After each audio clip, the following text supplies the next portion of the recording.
Do you remember that episode a while back with cosmetic Dr. Jonathan Brown? He'd implemented a bucket load of the marketing ideas shared on this show and now has a seven-figure business. Well, guess what? Today's guest has done the same. He's listened and he's implemented. And guess what? He's built a seven-figure business. Are you starting to see a trend?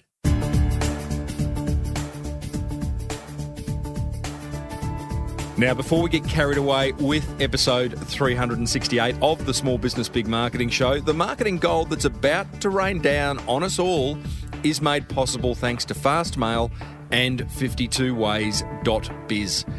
Fastmail is a very useful email provider that helps make small businesses more productive. It's private, secure, ad-free, and lightning fast. And packages start from less than $4 a month. You can grab a free 30-day trial, plus get 15% off your first year over at fastmail.com/Timbo. And we're also made possible thanks to 52ways.biz, B-I-Z, a free one-day live event hosted by small business expert Dale Beaumont for business owners who want to grow. You can grab your free tickets for you and some mates over at 52ways.biz before it's too late. Well, I said, welcome to a small business marketing show where successful small business owners share their souls to take your marketing straight to the lead. Now, here's your host, Mr. Timbo Reid. And welcome back to the Small Business Big Marketing Show. I'm your host, Timbo Reid. You, infinitely more importantly, are a motivated business owner. You're ready to crank out some great marketing to build that beautiful business of yours into the empire it deserves to be. It's exactly what we do around here, so well done to you for tuning in. Big show today. Long-time listener Jasky Singh of K2AV in Western Australia joins us to share the plethora of ideas he's learnt and implemented from listening to this show over the years. Resident techspert Dale Beaumont from 52 Ways shakes things up with a very useful productivity tool that'll have you creating marketing videos in less than 10 minutes. I share another low-cost marketing idea that plays to the voyeur in us all. And we go back deep into the bowels of the Small Business Big Marketing Vault, revisiting a favourite episode of mine from long ago. As per usual, team, there is marketing GOLD dripping from the ceiling over here at Small Business Big Marketing's HQ. So let's get stuck right in. What have you got to lose? Well, we know what that means. It's time for one simple yet effective marketing idea that you can implement immediately. One that's not going to cost a fortune, that might just generate you more awareness, more leads, and ultimately more sales. Gotta love that. I call today's idea the sticky beak social media hack. Now, there's a whole lot of business owners out there who are constantly scratching their heads, asking themselves, what the can I post to social media that's half interesting, that will get people taking notice, commenting, hitting the like button? Is that you? If it is, then I can assure you that you're not the Lone Ranger. Well, you know what works? Giving people a little peek behind the scenes of your business. I mean, who doesn't love a sneaky little look backstage, so to speak? It's like looking into another world, and there's a little bit of voyeur in us all, right? Or is that just me? It's why the special features section on DVDs contain outtakes and vision of what goes on behind the camera. So, here's my 3 steps to helping you get more engagement on your social media. Step 1. As of now, be on the lookout for behind-the-scenes opportunities in your business. It might be a staff member's birthday celebration, or when someone brings their dog to work, or when your team orders pizza as they burn the midnight oil on an important project. Step 2, when these moments arise, take a photo or a video and post it, along with a short comment to your preferred social media channel.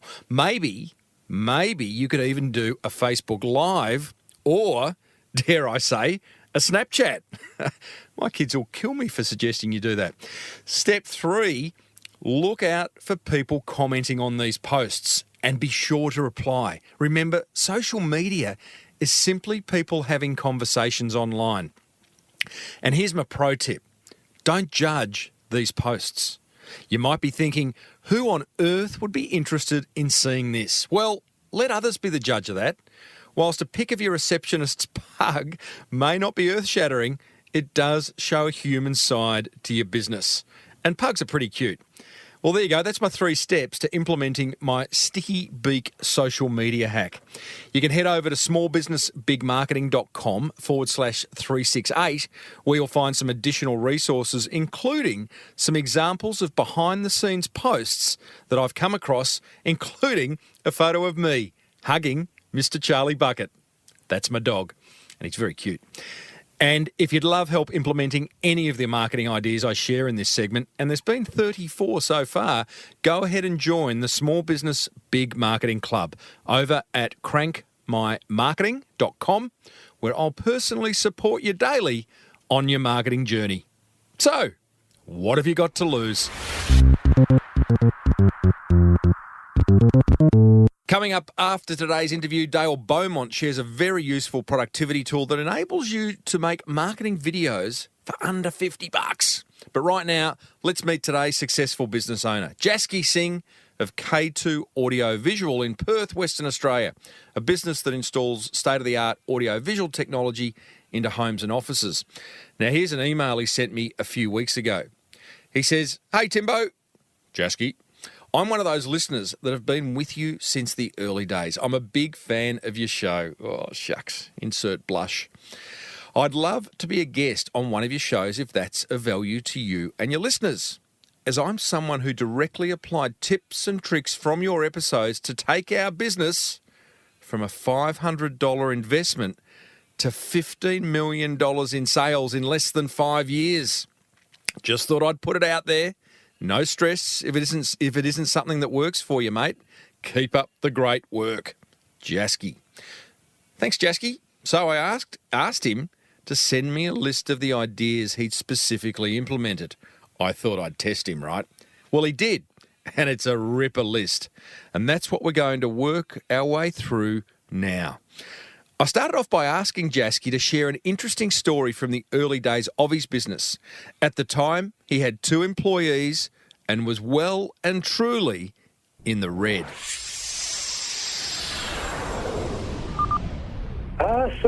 That was probably maybe about a year since we initially launched. And, as I'm sure you're aware of, and as I'm sure the audience is, that when you start a business, it's usually like a roller coaster, up and down, more down than up.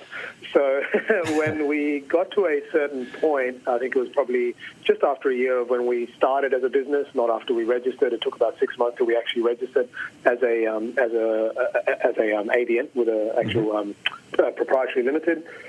We got into this situation where we had a few big jobs come in, so we had enough to, hire an extra couple of employees. We needed installers to help us execute the jobs. Then we had a long period where we didn't get any work come in for a certain period of time. Little dribs and drabs, but nothing significant to continue, running our business operations day to day. And it was a very tough situation where we ended up owing more money to our suppliers because we needed stock to execute the job.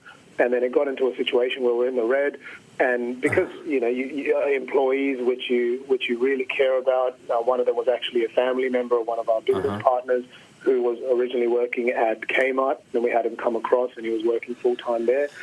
And it got to a situation where we couldn't afford to pay the payroll. So the absolute worst situation where you have to call your competitor, because our industry is quite niche, being audiovisual. There isn't that many different providers or different certifications to have people that are experienced in this industry to work in that industry. So we had to call our competitor and ask, "Hey, do you have potential vacancies of taking one of our employees?" As you can imagine, it was a very, very awkward call. Very awkward. And and at the time he said, "Look, unfortunately, we don't." And And lucky enough, that was pretty much the turning point where we said, okay, we don't have an option. And when you don't have an option, you obviously continue for a certain period of time. And within those next couple of weeks, we had so many quotes out, which, you never know if it's going to come in or not. And then we had 2 big jobs come in, and then things started moving. And lucky touch wood, we never had to get rid of it. Mate, I love it. And the rest is history. You're now running a business. You're running a business you love. Yeah. Now, tell me, I love these beliefs you've got, Jasky. Let's start with the first one. Be on the attack always. Sounds pretty aggressive. Yeah, sounds a bit like Game of Thrones. No, so, the reason I have that belief and why we think that way is, I guess, with a lot of marketing and a lot of small business owners that I interact with on a regular basis, they sort of just sit there waiting for something to happen. We've got a marketing strategies. We've done some outbound. Now we're hoping for leads to come in, and suddenly when leads come in, we're going to have a lot of business. We've never had that belief, and I think it's probably because we didn't have any significant amount of money to put into marketing in the first couple of years. We started the business with $500, and that was collectively between 3 of us, and it was pure hustle. Get in front of different clients, knock on doors, the more sales as opposed to the marketing side of things. And so our belief has always been just never sit there waiting for something to come in, because... So how are you going to be on the attack today after this call? Give us an example. Well, today is actually WA Day, so we've got public holiday, so I don't have to be on the attack. But I mean, in terms of specifics, get on the phone. We've got different clients that we know that we can still get in the door of, so get on the phone. Just give them a call, send an email, do something that you're proactively trying to generate business, as opposed to sitting there and saying, hey, I've got this really amazing marketing strategy and something's going to come in. And look, touch wood, it probably will if you've got a good marketing strategy, but always, all our sales guys, everyone here, we're always trying to help different clients, trying to do something that's proactive. It sounds so simple, and it is, right? I've said this before on probably a couple of episodes. My speaking mentor, Keith Abraham, says, Timbo, make 7 calls a day, 5 days a week. 7 and it's, if I ever ring him and go, Keithy, it's a bit quiet. He goes, you made your calls? Oh, no, okay. Exactly. Like, on that point, if I can underscore, we since we started business, which, like I said, over 6 years, there hasn't been... Look, there's certain days where you just can't say you're in a tender and I just can't even get to the phone, but at least I would say 15 to 20 calls per day. Wow. And that's just because I hold myself accountable. I'm like, if I'm not actually being on the offense, not to be in an aggressive way, but actually saying I'm going out there to progress because I enjoy it. This is where I want to be because I want to have the business growing. I've got to at least take the steps of saying hello to a few potential clients. What's the nature of the call, Jasky? I guess it would differ every time, but it's not like, hi, it's Jasky here, buy from me. That would be a successful strategy.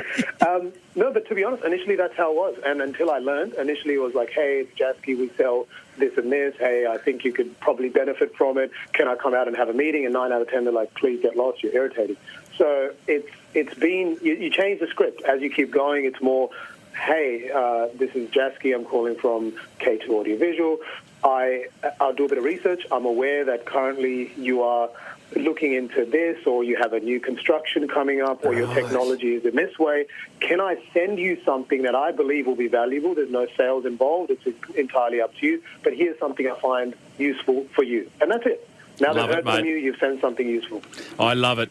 Not hard. Your next belief is all about bringing value up front, and you say have enough in the value bank before going in for the ask. Is this sort of sounds like a Gary Vaynerchuk jab, jab, jab, right hook strategy to me? Do you know what I'm talking about? Yeah, vaguely. Yes. Well, you got to give before you ask, right?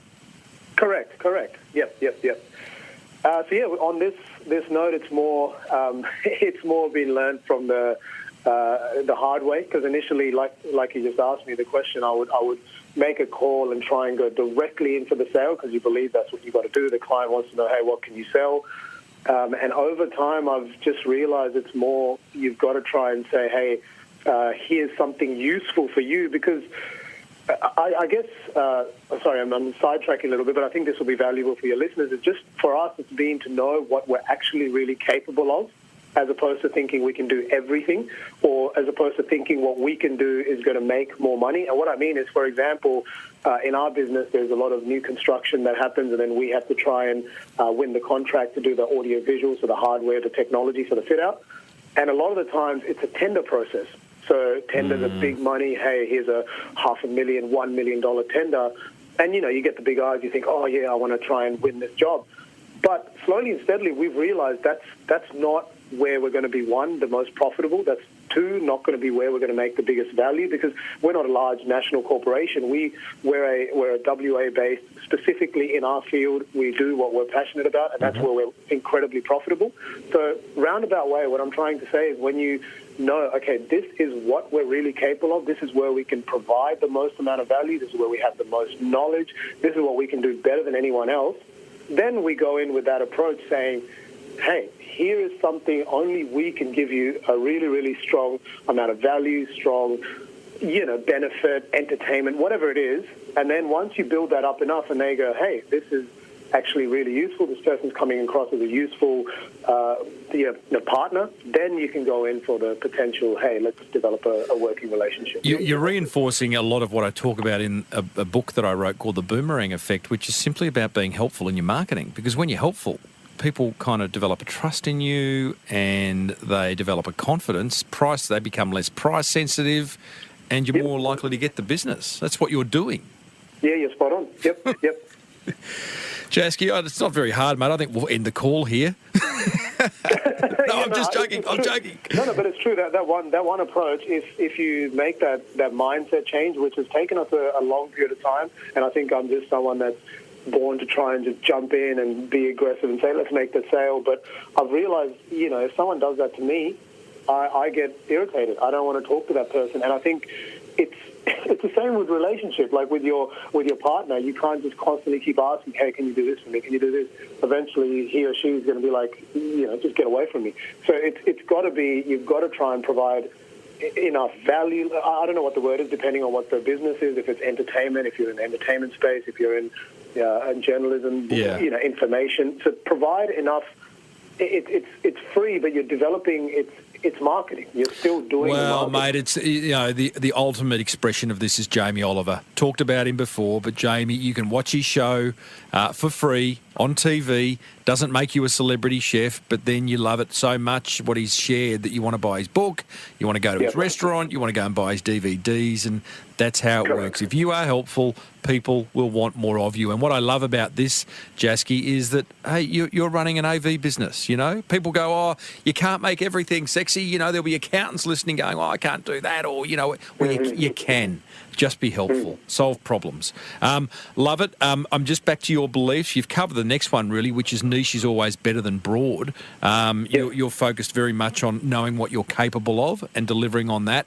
The fourth one, before we get into marketing strategies, Jasky, which pretty much these are anyway, but you talk about be the best. This is the greatest marketing on its own.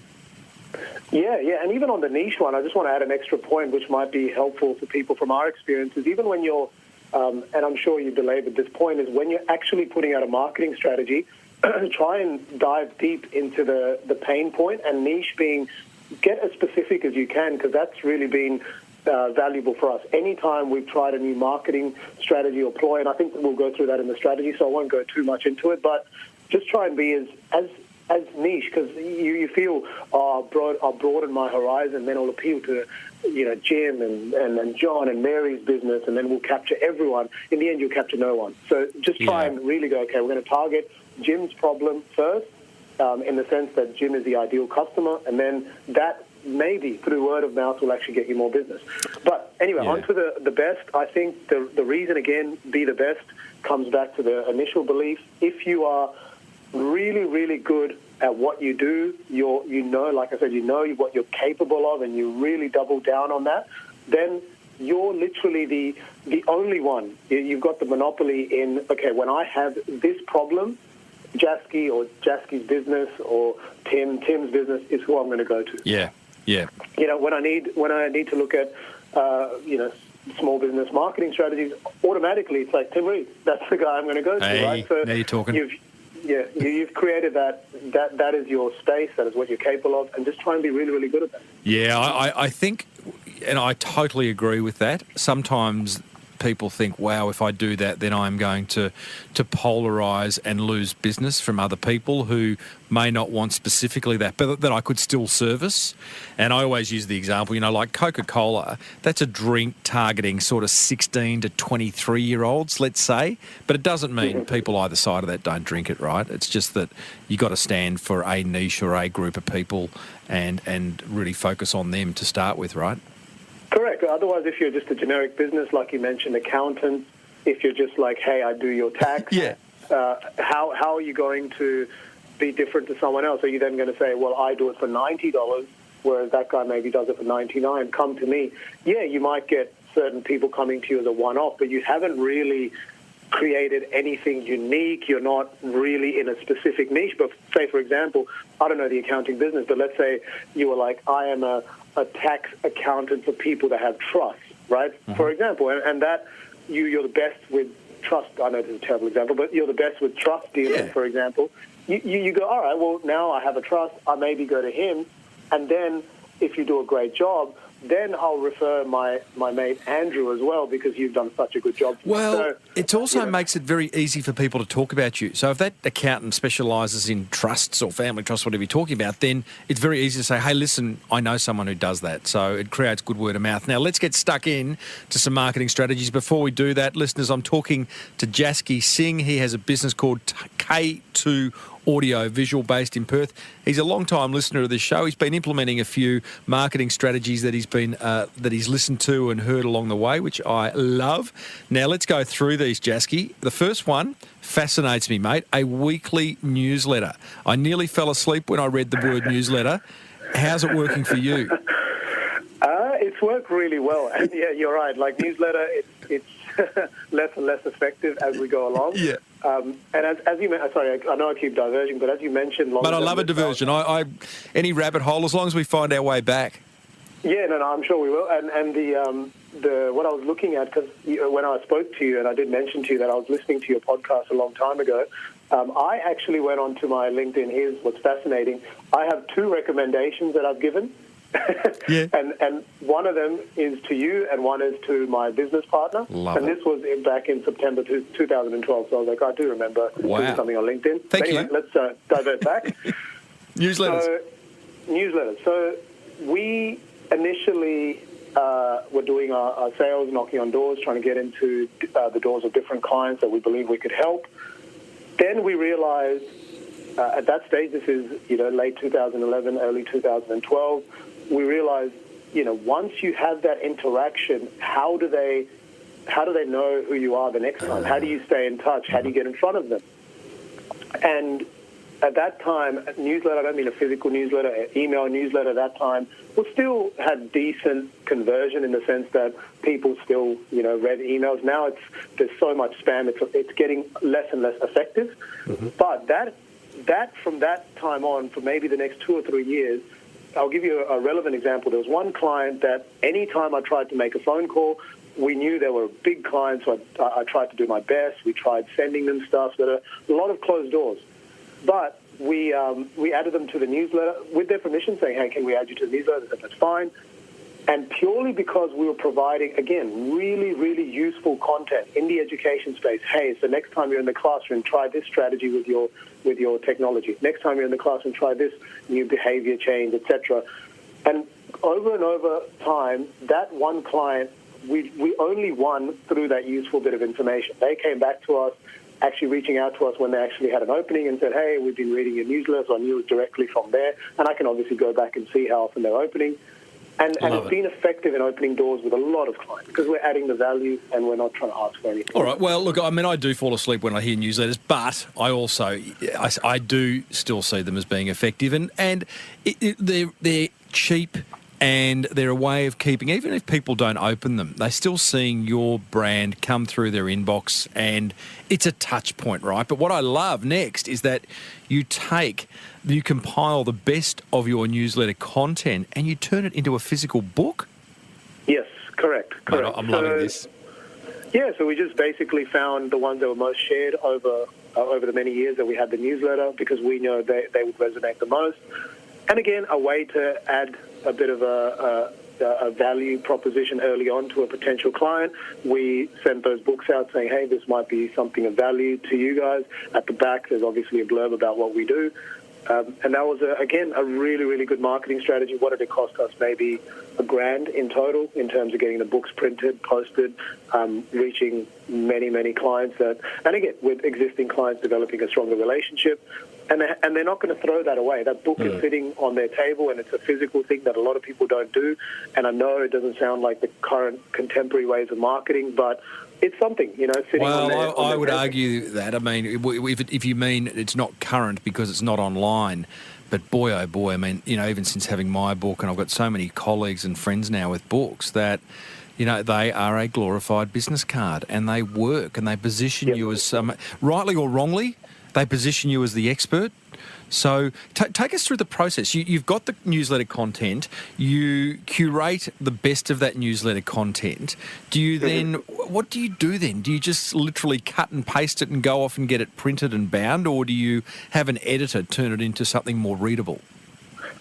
So we have one of the girls that works for us. She's got a degree in design. So which is very, very valuable to us. So I basically gave her all the different newsletters that have been shared and recommended and been the most popular over time.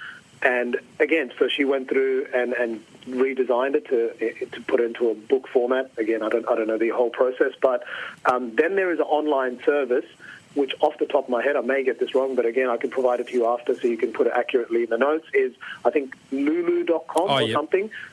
You're familiar with it? Well, I thought they were stationery. It's an English-based, London-based organisation, isn't it? And they do stationery, but they must print books as well.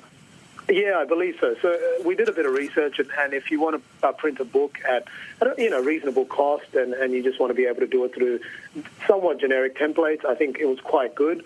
The cost we got, the turnaround was really, really good, and I think they provided a free prototype so you could see how it looks. We just uploaded it on there. We obviously got it designed, made sure it looked okay, got a sample, looked at the sample, approved the sample, and then it was just a matter of, in terms of editing, we just had a number of people, existing clients that it would be going to again, test, read it, hey, this is useful, no, this is too long, this is this. So we tailored it back to be as useful as possible before committing our funds into it. Then we did. Got the books coming, and then we sent them out. So you use those books. You pretty much send them out ad nauseum when someone inquires, when you meet a new client or a prospect. It's like, here's my book. No, anytime we want to create a little bit of a spike in value. So what I mean is, if we've just gone to a meeting, for example, with a particular client, and then we think, all right, now we don't have another touch point, we don't have anything we can provide, maybe we've just quoted something, not immediately, because then they know that's just a scam tactic to try and get in the door. Yeah. Give it a week or two. Hey, here's something you might find useful. Or if we can't get in the door with a client, we can't get that initial interaction, we may just send it out. Or depending on the scenario, wherever you can add a little bit of extra value to the client, we just send it out at that point. And again, it depends on each client. It's a little bit different. Jasky, your next one I particularly like. Before any presentation or pitch, we take a potential client for a visit to the work done for an existing client. You go on an excursion. We take them on the K2 bus. I love it. So in that scenario, we've only started implementing this recently, and it's been incredibly effective. We've got, over the years, you develop really, really strong relationships with clients. And what we try and do, if sometimes it's not possible, what we try and do is say a new school is being constructed. We have a new corporate client that's fitting out a new office or whatever. And we say, hey, look, the best way for you to get a completely unbiased opinion is for you to come and visit someone with a similar setup and a client who's gone through the process, have a chat with them, and then, we take them out, and in a lot of scenarios we'll say, look, feel free to have a chat. We'll be, elsewhere, so we're not interrupting or adding any sort of bias. And it's once you've done that, it is 99% likely you've got them as a client, because you're going to have great word of mouth, great relationship. They're going to be able to see the solution in action, and showing someone something as opposed to describing something is worlds apart. It's genius. I mean, it's testimonial on steroids. Exactly. Yeah. And I mean, we're lucky in that sense that we can do that. I know a lot of businesses can't. You can't just take an accounting business or somewhere else and say, hey, look at this guy's tax sheet. So, there are ways you can, but if there is a way you can use an existing client to get that sale over the line, it's brilliant. Now, this next marketing strategy that you guys are employing, it's tough for a lot of business owners, but you talk about better headlines for emails, better copywriting for marketing campaigns and online ads. Easy to say. Writing is an absolute skill and an art. Do you have an in-house writer? How do you master this? I've just been writing myself for years, and I've always enjoyed writing. I write just outside of business. It's something that I've really, really enjoyed, and copywriting was what got me into it. The Ogilvy books and some of the other the famous marketing books, and even, I don't know if you're familiar with the guys at AppSumo. Yeah, love them.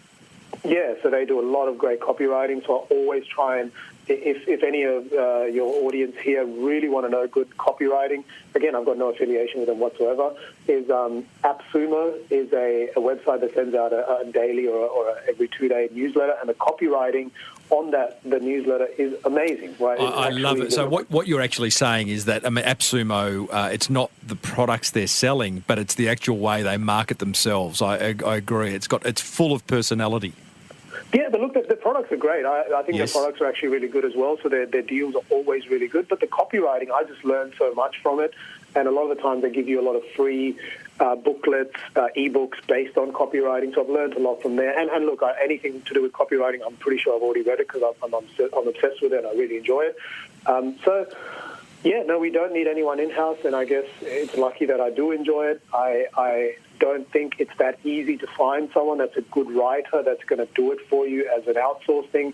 If someone's a good copywriter, I'm sure they've already got something pretty good going on themselves. It's a very good skill to have. Yeah, I know. Yes, there's a lot of writers who I know listen to this show.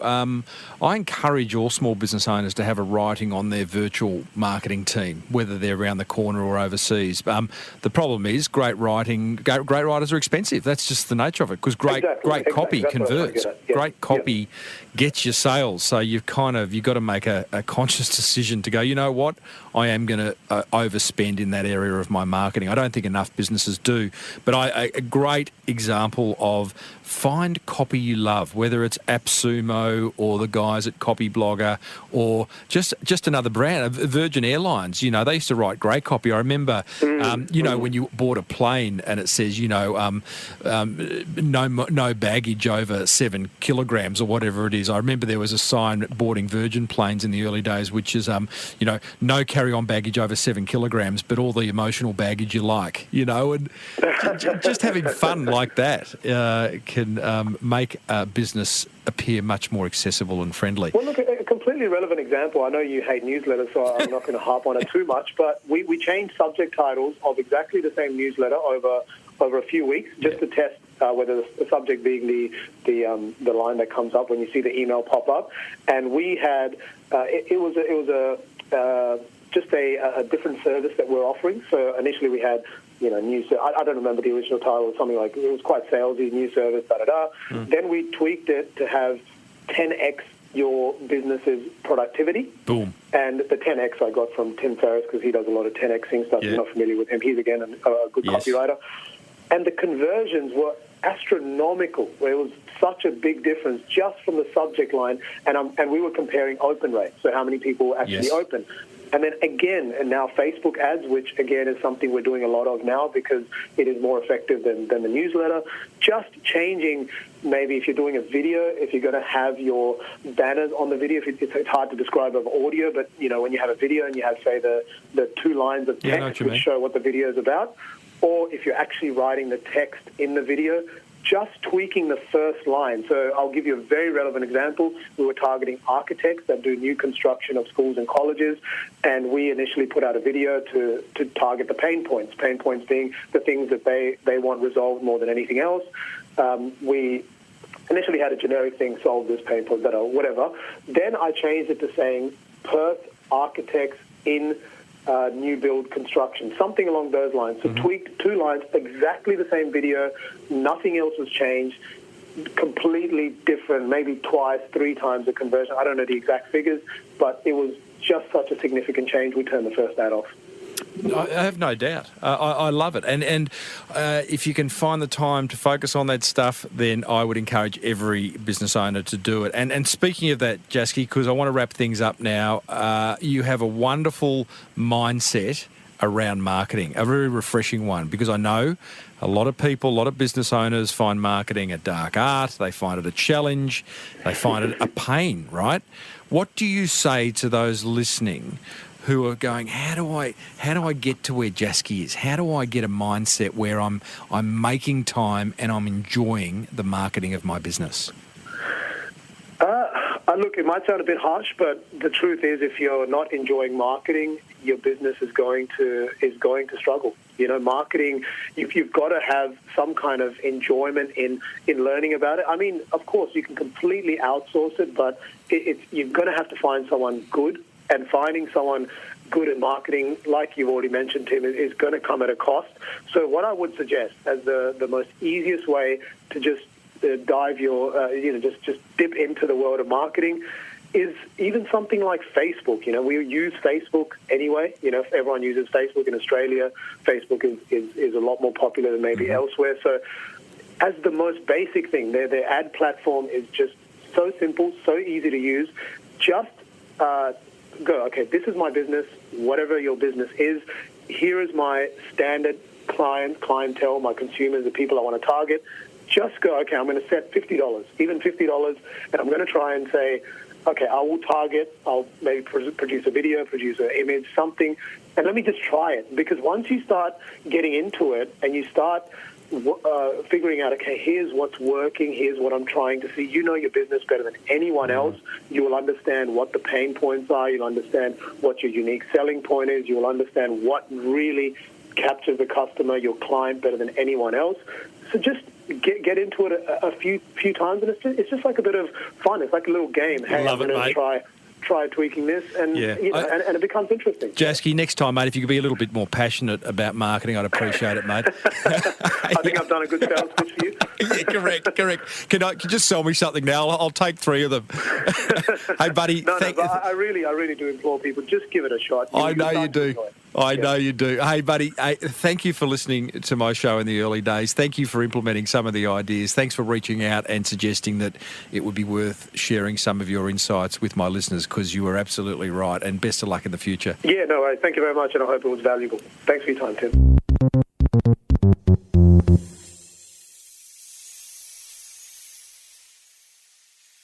Well, there you go, team. Jasky Singh from K2AV.com.au. That's K2 Audio Visual. You can find the entire list of Jasky's business beliefs and successful marketing strategies over at smallbusinessbigmarketing.com/368. There are a couple of extras there that we didn't have time to cover, so I encourage you to go and have a look at all of them and implement them.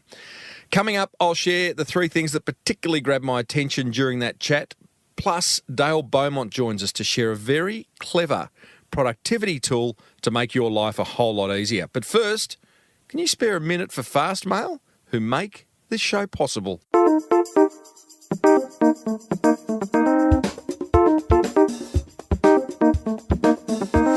This show is lovingly supported by Fastmail, an insanely secure, ad-free email hosting service for that beautiful business of yours. I asked Fastmail's operations engineer, aka lead geek, Rob Norris, to wrap some numbers around Fastmail. And didn't he get excited? All right, well, we have about 150,000 users around the world. We deal with about 30 to 40 million emails every day. I think about 30 million of them is spam that we reject, so there's about 4 or 5 million legitimate emails a day that come through the system. We have 500 terabytes of just backup storage, so this is not the day-to-day mail that people use, but just all of their mail, last ditch, the world is on fire. We've got a copy of everything, so that's a ton of that. And we operate at that scale, but the company is probably only around 20 people. We run small, but we pack a punch. Fastmail, taking the fear out of Armageddon. Packages start from less than $4 a month. Grab a free 30-day trial plus 15% off your first year over at fastmail.com/Timbo.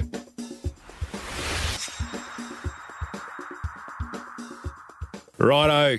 My top 3 attention grabbers from my chat with Jasky Singh from K2 Audiovisual, thanks to 52ways.biz and Fastmail. Attention grabber number 1.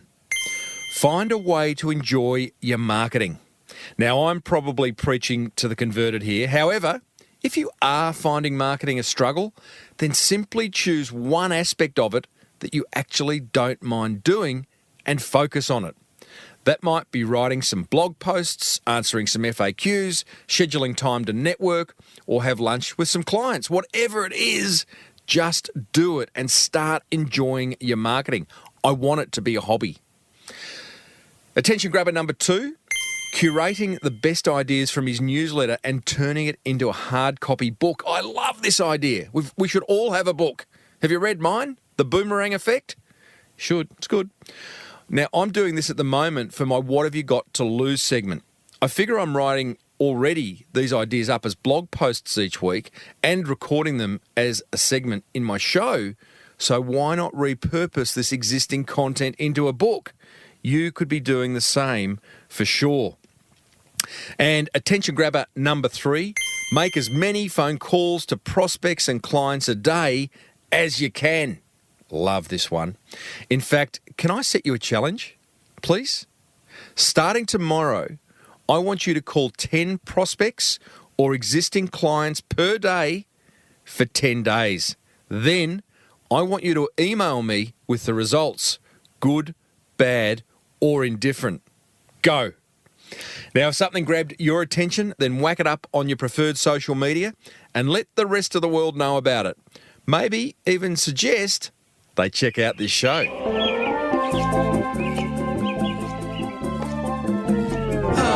Life just got a whole lot easier.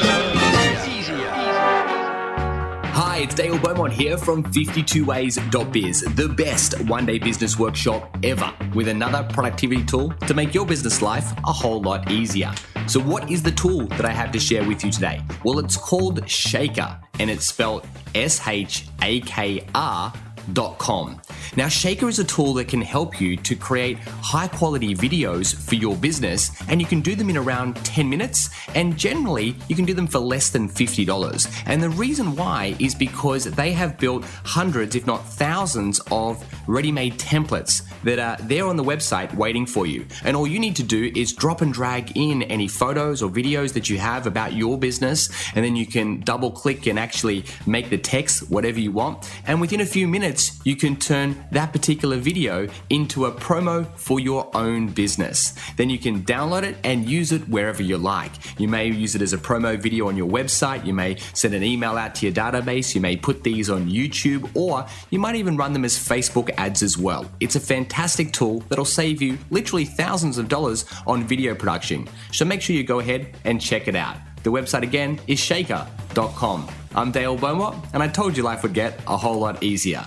If you'd like to find out more, visit 52ways.biz. Now, back to you, Timbo. Life just got a whole lot easier. Hey, thanks, Dale. Marketing videos in under 10 minutes for under $50? It's unheard of. Hey, if you love the productivity tools Dale is sharing, then you're going to love his upcoming live events, which are touring Australia and New Zealand over the coming months. They're 8 hours of solid business building gold and a great opportunity to network with like-minded individuals. You can grab a free ticket for you and a mate or two over at 52, that's 52ways.biz.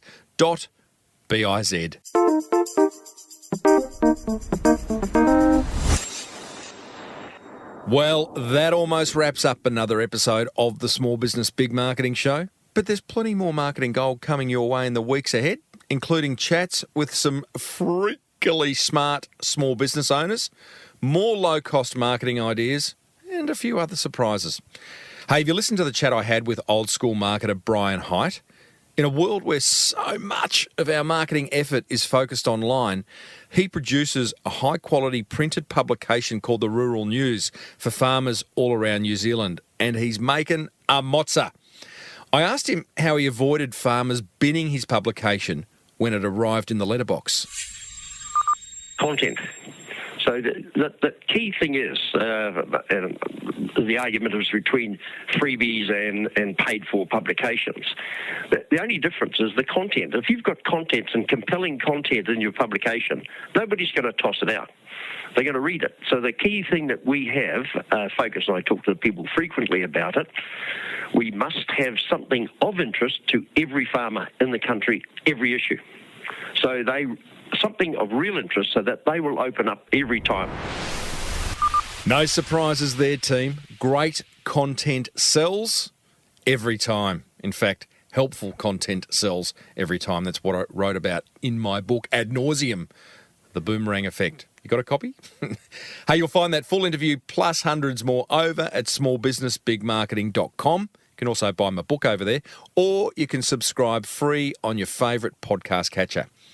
Hey, I'd love to hear from you. Email me, tim@timreid.com.au, or hit me up on Twitter @Timbo Reid, or join the Facebook page where I share the lighter side of marketing. And be sure to grab a free seat at Dale Beaumont's 52 Ways events that are touring Australia and New Zealand right now. Simply go to 52ways.biz and grab your seat, as they are limited. In fact, a number of the venues have sold out, and he's had to move to another one in Melbourne because of the increased demand. And check out Fastmail, private, secure, ad-free email hosting that's lightning fast. Grab a free 30-day trial, plus get a listener-exclusive 15% off over at fastmail.com/Timbo, because you can get packages from under $4 a month, and that's money well spent. If you love the Small Business Big Marketing Show, why wouldn't you? Hey, I love bringing it to you.